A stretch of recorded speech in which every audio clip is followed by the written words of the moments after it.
Whenever a nor'easter affects the coast across multiple high tides, as happened last weekend, comparisons to past storms are inevitable. The yardstick for comparison is a nor'easter that was at its worst on this date back in 1962, one of the most destructive coastal storms on record, inflicting damage resembling that of a hurricane. Now, last week's storm was very disruptive. Winds knocked out power to about 1.5 million homes and businesses from Maine to Virginia. Coastal flooding in New England began on Friday and lasted through the weekend, particularly in eastern Massachusetts, while a large swath of southern New York got a foot or more of snow, with maximum amounts of 40 inches in the Catskills.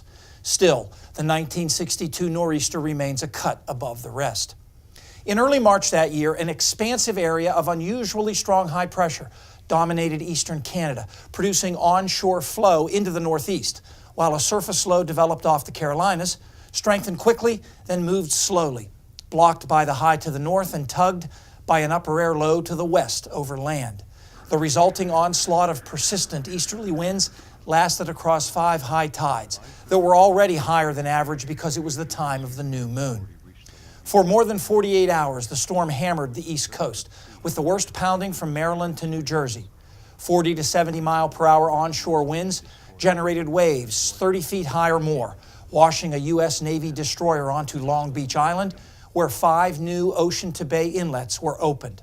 The storm ripped away part of the steel pier in Atlantic City and destroyed or heavily damaged tens of thousands of homes in New Jersey.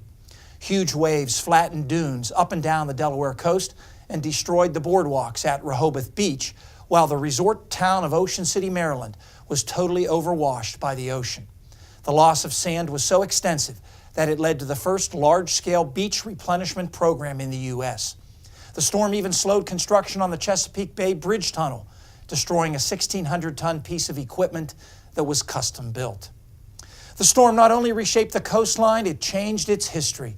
The island of Chincoteague, Virginia, popularized in the 1947 children's book about a wild pony called Misty, was flooded, and much of the wild pony herd on nearby Assateague Island was lost.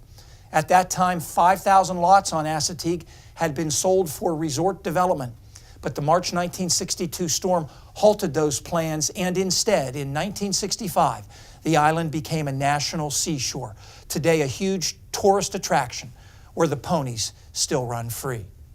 As you've already heard, we're dealing with a nor'easter today that has wind, waves, and a lot of snow. Are any more coastal storms in our future 3 to 7 days down the road? Stay tuned. The extended forecast is next.